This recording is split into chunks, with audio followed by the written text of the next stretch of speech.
नमस्कार, good morning, Vande Mataram. मैंने लगभग 2 महीने पहले अपने यूट्यूब चैनल पे एक मोटिवेशन के और जीवन जीने की शैली के बारे में एक वीडियो डाला था। उसके बाद किन्हीं कारणों से कुछ गैप हो गया। मैं सोचता रहा कि दूसरा एक वीडियो डालने का एक छोटा सा प्रयास करूं, जिससे लोगों को अपनी दिनचर्या में, दैनिक जीवन में, मानसिक स्वास्थ्य में, शारीरिक स्वास्थ्य में, आध्यात्मिक स्वास्थ्य में थोड़ी सी मदद मिले। किंतु मुझे मौका नहीं मिल पाया। आज अवसर मिला है तो मैं अपना दूसरा वीडियो डाल रहा हूँ। एक बहुत अच्छे शायर हैं कोई उर्दू के, वो कह गए हैं कि हम में से सारे लोग जीवन बनाने के चक्कर में जीवन जीना भूल जाते हैं। ये बहुत गहरी बात है, बहुत बारीक बात है। इसको समझना बहुत आवश्यक है। हमको जीवन को बिताना नहीं है, इसको जीना है। इसके लिए 3 बेसिक एलिमेंट्स हैं।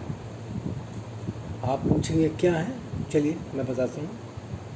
देखिए, पहला तो है कि आपका शारीरिक स्वास्थ्य ठीक रहना चाहिए, आपका मानसिक स्वास्थ्य ठीक रहना चाहिए, और सबसे महत्वपूर्ण, आपके अंदर एक आध्यात्मिक ऊर्जा होनी चाहिए। ये आपको प्रबंधन में, इसे मैनेजमेंट कहते हैं, प्रबंधन में, मोटिवेशन में, आपकी प्रोफेशनल लाइफ में, आपकी सोशल लाइफ में, और भी आपके जो बहुत सारे एस्पेक्ट्स हैं जीवन के, उसमें आपको एक महत्वपूर्ण तरीके से, फलपूर्ण तरीके से जीने में मदद करता है।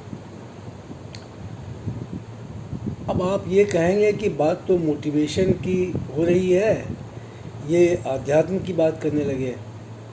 तो देखिए, आध्यात्म बहुत गहराई से हमारी सफलता के साथ जुड़ा हुआ है।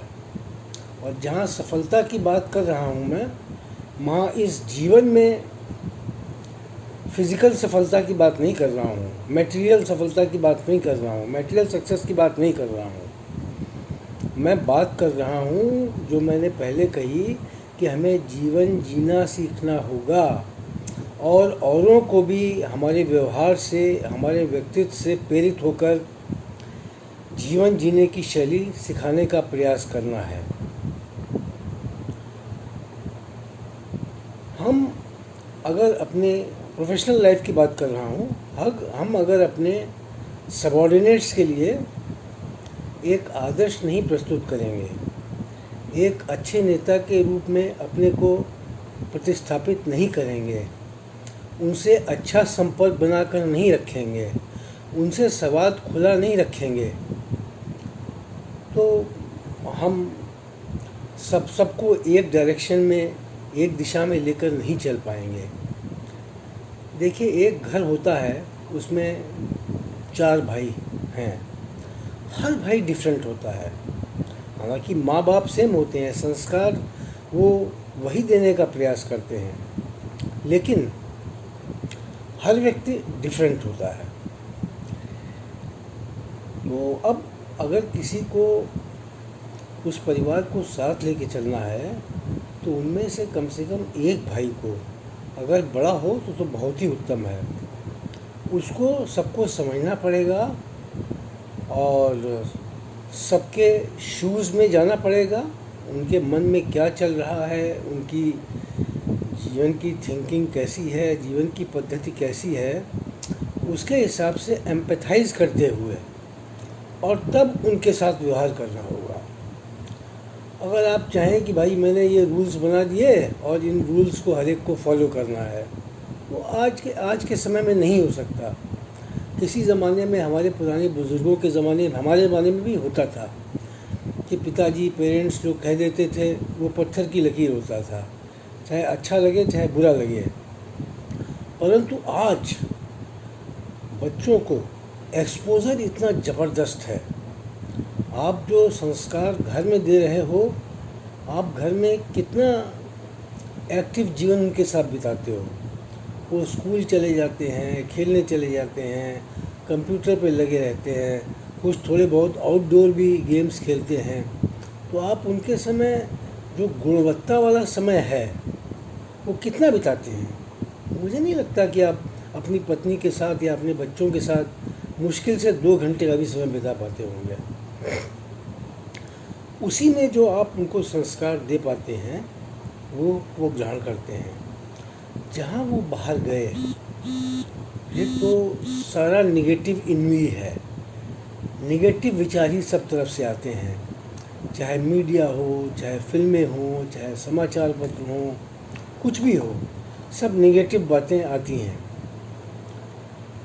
अब वो ईश्वर ने उसको किस तरह से बनाया है, गढ़ा है, इसके ऊपर डिपेंड करता है कि वो किनको ग्रहण करे, किनको न करे। तो इसलिए अगर आपको परिवार को इसी प्रकार से अपने प्रोफेशन में अपनी टीम को साथ लेके चलना है, उसमें से कुछ बहुत मेहनती होंगे, बहुत कर्मठ होंगे, कुछ नहीं होंगे, कुछ निठल्ले भी हो सकते हैं। तो अगर आप ये चाहें कि जो अच्छा काम कर रहे हैं उनसे आप काम कराएं और बाकियों को छोड़ दें या बाकियों को प्रताड़ना दें, उससे नहीं चलेगा। क्योंकि आपकी जो एफिशिएंसी है, आपके ग्रुप की एफिशिएंसी जो है, वो आपके ग्रुप के सारे मेंबर्स की जो एफिशिएंसीज़ हैं उसका एक औसत है, एवरेज है। तो आपको सबको साथ में लेके चलना पड़ेगा।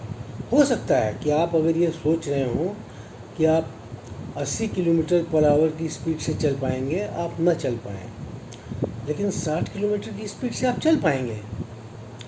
और अगर आपने अच्छे लोगों को प्रेरित करना शुरू किया और जो अच्छा नहीं है बहुत, उनको प्रताड़ना देनी शुरू की, उनको डीमोटिवेट किया, तो वो कुछ नहीं करेंगे, आपका एवरेज घट के 40 पे आ जाएगा। एक दृष्टांत है, एक उदाहरण दिया मैंने। तो इसलिए सबको साथ लेके चलना पड़ेगा। इसके लिए आपके अंदर क्या होना चाहिए, क्या है? तो मैंने बताया है ना कि आपको आध्यात्म के बारे में थोड़ा सा जानकारी होनी चाहिए। मैनेजमेंट के बारे में बहुत बड़े बड़े गुरु हुए हैं, बहुत सारी पुस्तकें लिखी हैं।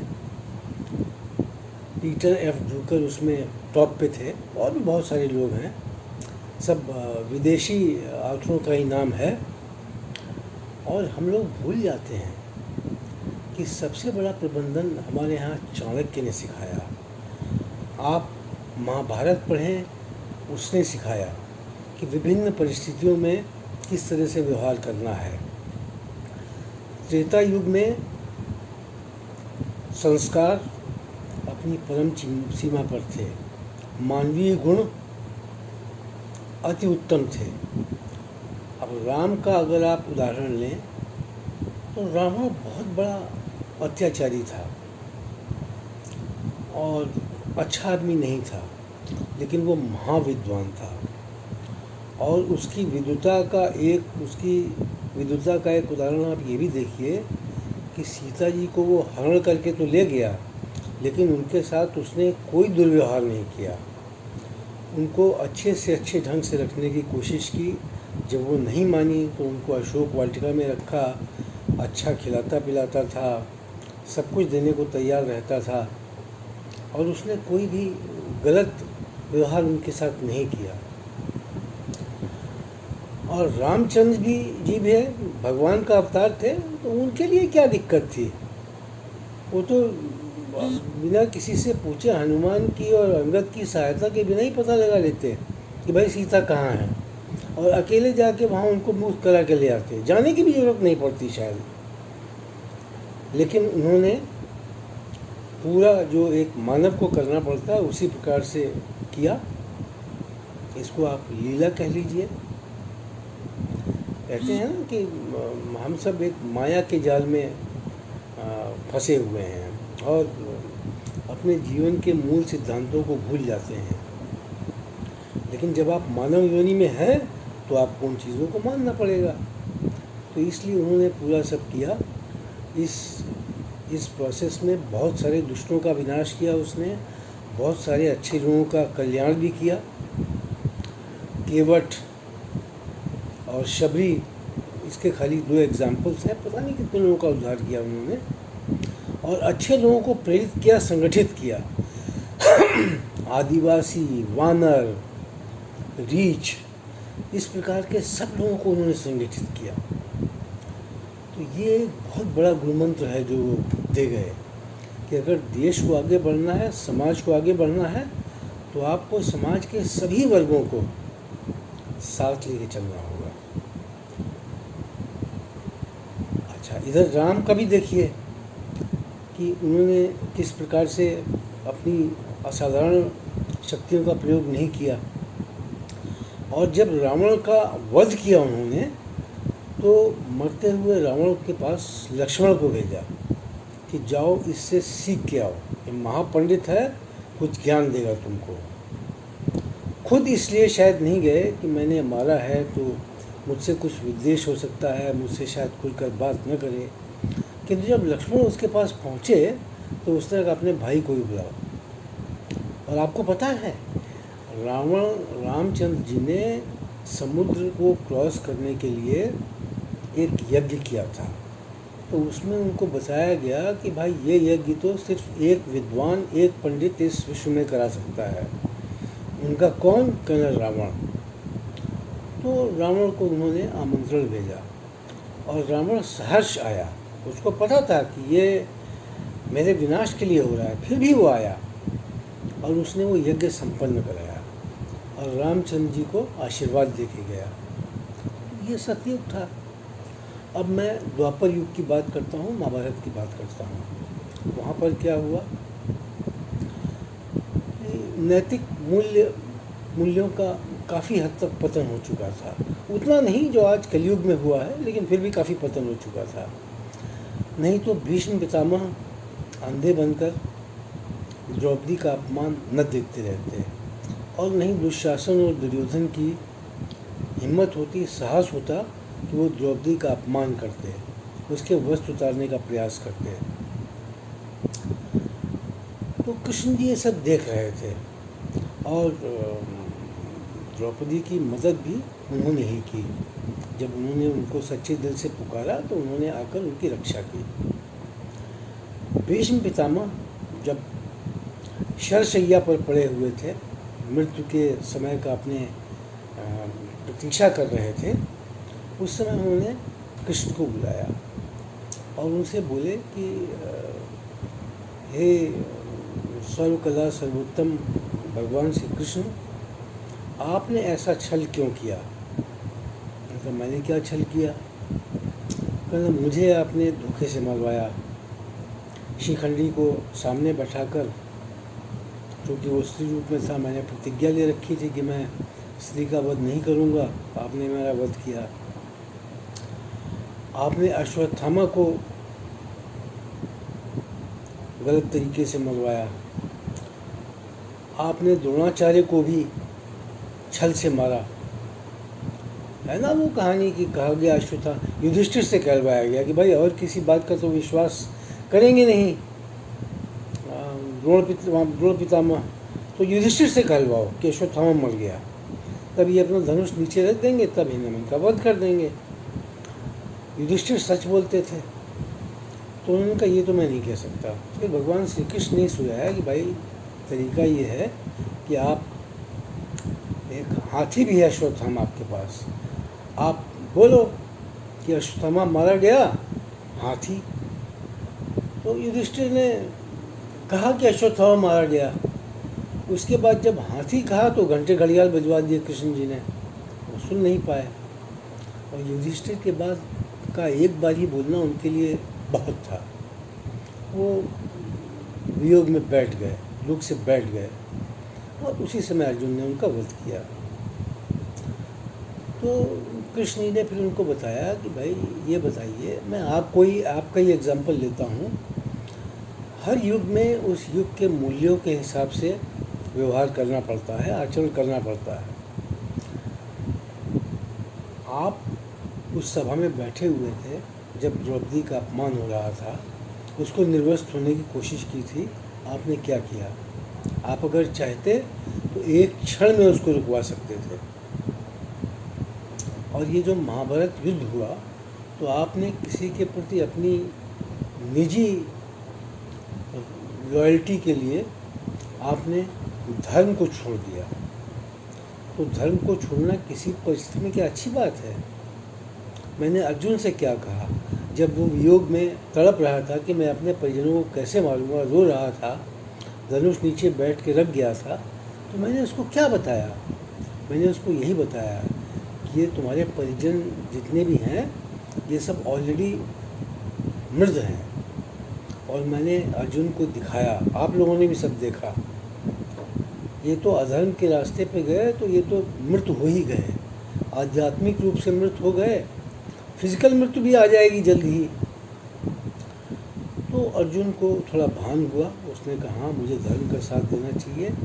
धर्म का मतलब यहाँ रिलीजन नहीं है, यहाँ पर जो सही मूल्य हैं, सही आदर्श हैं, एक जो किसी से मानवता को कष्ट न पहुँचे, किसी से भी कष्ट न पहुँचे, समाज में समानता हो, एकता रहे, प्रेम भाव रहे, वो बातें मैं कह रहा हूँ। धर्म का मतलब किसी रिलीजन से नहीं है, धर्म तो है ही नहीं। हम लोग हिंदू धर्म कहते हैं, हिंदू धर्म नहीं है। हिंदू तो एक जीवन जीने की शैली है। क्यों है? बहुत सारे लोग इस पे आपत्ति करते हैं कि जैसे इस्लाम धर्म है, क्रिश्चियनिटी धर्म है, ज़ोरोएस्ट्रियन धर्म है, बुद्धिज़्म धर्म है, उसी तरह से हिंदू भी धर्म है। हिंदू धर्म नहीं है। एक बार NDTV के जो मालिक हैं प्रणय राय, उन्होंने सदगुरु जग्गी जी से प्रश्न पूछा, सीधा प्रश्न पूछा। मैं देख रहा था उसको कि आप किस धर्म को मानते हैं। तो उन्होंने उल्टा उनसे बहुत विनम्रता से कहा कि आप मुझे बताएंगे कि आप धर्म से क्या मतलब है आपका, मतलब क्या फेथ फॉलो करते हैं आप।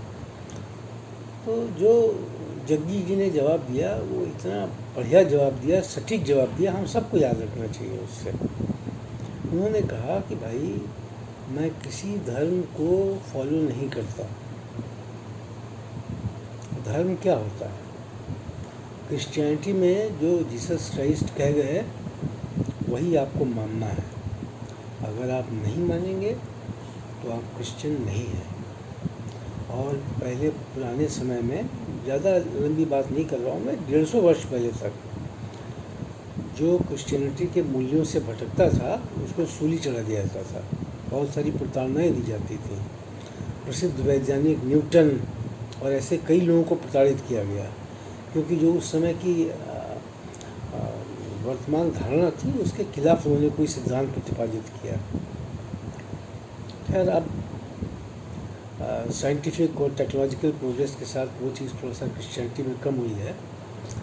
अब आप इस्लाम को ले लीजिए, उसमें भी यही है कि जो मोहम्मद साहब पैगंबर की बात नहीं मानेगा वो मुस्लिम नहीं है, और उसके साथ व्यवहार दूसरे तरह से किया जाएगा। कि मोहम्मद साहब ने जो अपनी ओरिजिनल किताब लिखी है उसमें ऐसा कुछ नहीं है। उसको अगर आप पढ़ेंगे तो उसमें नहीं है, लेकिन उसके बाद जो उसमें सप्लीमेंट्स डाले गए, जैसे हमारे यहाँ वेदों के साथ पुराण, उपनिषद, ये सब डाले गए, उसमें जो चीज़ें डाली गई वो बहुत सारी चीज़ें हैं, मुझे पता नहीं हदीस है और क्या क्या है, उसमें इन चीज़ों को थोड़ा ख़राब किया गया। एनीवे, ये मेरा व्यू है। हो सकता है कि बहुत सारे लोग एग्री करें, हो सकता है न करें। ये धर्म है।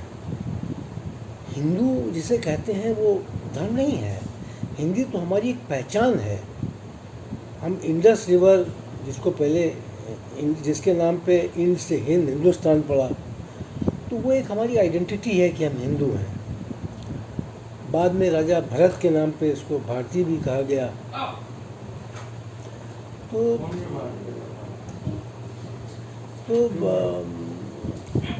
हमारा तो एक जीवन शैली तरीके जीने का रास्ता है, तरीका है। इसमें बहुत फ्लेक्सिबिलिटी है। एन नंबर ऑफ भगवान्स हैं। आप चाहे कृष्ण की पूजा करो, चाहे शिव की करो, चाहे हनुमान की करो, चाहे माँ देवी की करो, काली की करो, चामुंडा की करो, कोई फ़र्क नहीं पड़ता। न भी करो तो कोई फ़र्क नहीं पड़ता। चारवाक हमारे यहाँ हुए हैं जो भगवान को मानते ही नहीं थे, वो भी हिंदू ही थे। फिजिकल एंटी की बात कर रहा हूँ। आप मानो तो ठीक, न मानो तो ठीक, मंदिर जाओ तो ठीक, न जाओ तो ठीक। तो ये एक जीवन जीने की शैली है, और जितनी स्वतंत्रता यहाँ पर है, फ्लेक्सिबिलिटी जितनी यहाँ पर है, कहीं पर भी नहीं है। चलिए, मैं मोटिवेशन की बात कर रहा था, यहाँ पर आ गया। लेकिन इन चीज़ों को हम समझेंगे तो हमको जीवन जीने में, अपने आप को मोटिवेटेड रखने में बहुत मदद मिलेगी। और देखिए, एक बात मान के चलिए, जो मैंने बताया कि अपनी टीम को हमेशा साथ लेके चलिए, उनके साथ एम्पैथाइज करिए, उनको एक डायरेक्शन में चलाइए, आपको सफलता निश्चित मिलेगी। आप अपना एम निर्धारित करके रखिए और उसी की डायरेक्शन में अपने पूरे एफर्ट्स लगा के, पूरे रिसोर्सेज लगा के आप आगे बढ़ते चलें। और असफलताओं से घबराएं नहीं, आगे बढ़ते चलें। असफलताएं आएंगी, दुख आएंगे, कष्ट आएंगे, लेकिन आप आगे बढ़ते चलें। यही जीवन का सार सिद्धांत है। मैं आपको एक बात बताता हूँ कि एक दृष्टांत है, मैं पहले उसको बता देता हूँ, फिर बाद में उसका अर्थ बताऊँगा, उसका निचोड़ बताऊँगा कि उससे हमें सीखना क्या चाहिए। डीएच कैंडी हॉस्पिटल बॉम्बे में एक बहुत रिनाउंडेड न्यूरो सर्जन थे, डॉक्टर प्रसाद के नाम से शायद नाम था, मुझे ध्यान आता है। तो वो बहुत इंट्रोवर्ट टाइप के आदमी थे, कहीं बाहर जाते वाते नहीं थे, बट वो अपनी फील्ड में बहुत एस्टेब्लिश्ड और शायद इंडिया के नंबर 1 सर्जन थे, न्यूरो सर्जन थे। तो उनको बहुत से लोग बुलाते थे, लेकिन वो कहीं जाते वाते नहीं थे। एक बार उनको बहुत आग्रह करके कलकत्ता की मेडिकल एसोसिएशन ने उनको अलंकरण करने के लिए बुलाया, बहुत आग्रह किया। उनके मित्र भी थे कुछ उसमें, तो वो चले गए। जब वो प्लेन से गए तो कलकत्ता जाना था उनको, जमशेदपुर के पास कहीं उनका प्लेन खराब हो गया, तो कुछ टेक्निकल स्नैग आ गया, तो उनको उतरना पड़ा जमशेदपुर में। अब वो आए ही सिर्फ इस पर्पज़ के लिए थे, तो उनका बहुत मन था। तो उन्होंने पता किया कि भाई कैसे जा सकते हैं, तो फ्लाइट तो रात में कोई थी नहीं, ये हुआ कि बाई रोड जा सकते हैं। तो उन्होंने टैक्सी, 4-5 घंटे का समय लगता था, तो उन्होंने एक टैक्सी लिया और चल दिए। अब देखिए, दुर्भाग्य देखिए कि उनकी टैक्सी भी आधे डिस्टेंस पे जाके ख़राब हो गई, और वहाँ रात का बियाबान कुछ नहीं है, और उनका मन बहुत था। उन्होंने कहा, मैं पैदल चला जाता हूँ। कहना, साहब 200 किलोमीटर आप कहाँ पैदल जाओगे? उन्होंने कहा, अच्छा मैं देखता हूँ किसी के पास कार स्कूटर कुछ मिल जाए। तो वो टहलते वहीं चले गए, कुछ लाइटें दिखाई पड़ी तो वो वहाँ चले गए। तो एक झोपड़ानुमा घर था, वहाँ गए वो। तो अंदर गए तो उन्होंने बुलाया, बड़े प्यार से बैठाला, कहना आप कहाँ हैं, क्या है? कहना ऐसे तो हमको जाना है। कहना मोटर गाड़ी तो हमारी बस्ती में कोई है नहीं, तो खैर आप बैठिए, खाना ना खाइए, यहीं सोइए, सवेरे जल्दी उठ के देखेंगे आपको। और तब तक उनको उम्मीद की उनका ड्राइवर भी कुछ कर लेगा। तो वो फिर वहीं रुक गए, तो चर्चा होने लगी। तो थोड़ी देर में उन्होंने देखा कि खिलाया पिलाया, सेवा शुश्रूषा की, अच्छे से खिलाया, चाय वाय पिलाई। उन्होंने देखा कि उनका 12-13 साल का बेटा है। तो वो आया सामने से, और वो कुछ अटपटा सा लग रहा था उसको देख के। तो उन्होंने संकोच के साथ पूछा कि क्या हो गया।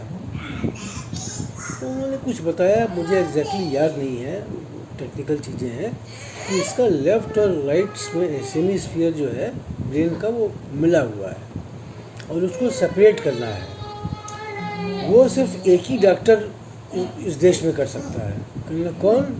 कहना डॉक्टर प्रसाद है कोई बम्बई में। अब वो बहुत ज़्यादा धर्म में बिलीव नहीं करते थे, आध्यात्म को ज़्यादा मानते नहीं थे, मतलब व्यवहारिक आदमी थे, अपना लोगों का कल्याण करो, इलाज करो, दैट्स ऑल। तो फिर उन्होंने सोचा कि यार ये हुआ क्या, मेरा प्लेन ख़राब हो गया, मेरी कार ख़राब हो गई, मैं इस आदमी के घर में आया और जिसके पास से आया उसको ही मेरी ज़रूरत थी। तो ये स्टोरी है। अब आगे फिर मैंने उस बच्चे का ऑपरेशन किया, वो ठीक हो गया। ये सब अलग चीज़ें हैं, अपने खर्चे पे किया। लेकिन आप देखिए ये क्या है, ये ईश्वर की इच्छा है, नियति है। तो इसलिए आपको अपना बेस्ट एफर्ट करना है। आप जो चाहते हैं उसी डायरेक्शन में चलें। हो सकता है कि ईश्वर आपका अच्छा सोचे और आपको कहीं और ले जाए। तो काफ़ी समय हो गया, आज मैं अपनी वाणी को विश्राम देता हूँ। अपने बारे में बता देता हूँ कि मैं एक IIT दिल्ली का मेट्रोलॉजिस्ट हूँ। MBA भी किया है मैंने, जर्मन लैंग्वेज में डिप्लोमा भी किया हुआ है। और मैं एक वरिष्ठ सरकारी कंपनी में कार्यपालक निदेशक के रूप से रिटायर हुआ हूँ। उसके बाद कुछ समय के लिए नोएडा बेस्ड हूँ, एक अमेरिकन कंपनी में कंसल्टेंसी भी की। उसके बाद फिर कोविड के कारण और कुछ स्वास्थ्य के कारणों से मैंने वो छोड़ दिया। तो मैंने सोचा कि अब मेरे पास समय है तो मैं थोड़ा सा लोगों को प्रेरणा देने की कोशिश करूँ, जो भी मैंने सीखा है आज तक उसके बेसिस पे। तो इतनी ही बात कहनी थी मुझे आज। वीडियो लंबा हो गया है, क्षमा करें। नमस्कार।